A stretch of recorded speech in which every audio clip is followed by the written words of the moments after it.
ஆயில்யம் நட்சத்திரம் ஆதிசேஷன் பாம்பை போன்ற தோற்றமளிக்கும் ஆயில்யம் நட்சத்திர கூட்டம். ராமபிரான் தம்பியான இலக்குவன், சத்ருகன், பஞ்ச பாண்டவர்களில் மூத்தவரான தருமபுத்திரரும் பிறந்தது ஆயில்யம் நட்சத்திரம் ஆகும். திருநள்ளாறு நடுதீர்த்தத்தில் குளித்து சனி பகவான் வழிபட்டால் தீராத வியாதிகள், பல பிறவுகளில் செய்த பாவங்கள் விலகும். ஆயில்யம் நட்சத்திர காலத்தில் ராமேஸ்வரம், சேது சமுத்திரம் ஆகியவற்றில் குளித்து இராமநாத சுவாமியை வழிபட்டால் அனைத்து பிரச்சனைகள் தீரும். தடைப்பட்ட கல்வி மீண்டும் துவங்க மற்றும் எதிரிகளை நேருக்கு நேர் வீழ்த்த உகந்த நட்சத்திரம். கும்பாபிஷேகம், ஆலய திருப்பணி, குரு உபதேசம், பெரியவர்களிடம் ஆசி பெற உகந்த நட்சத்திரம். ஆயில்ய நட்சத்திரத்தில் பிறந்தவர்கள் மென்மையான மனமுடையவர்களாக இருப்பார்கள். கல்வி கற்பதில் ஆர்வம் கொண்டிருப்பார்கள். சமயோசிதமாக நடந்து கொண்டு காரியம் சாதிப்பார்கள்.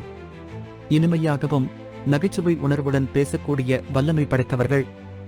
இதனால் இவர்களை சுற்றி ஒரு கூட்டம் இருக்கும். மனோதிடமும் எதிர்காலத்தை கணிக்கும் திறமை பெற்றிருப்பார்கள். மற்றவர் கூறுவதை அப்படியே ஏற்றுக்கொள்ள மாட்டார்கள்.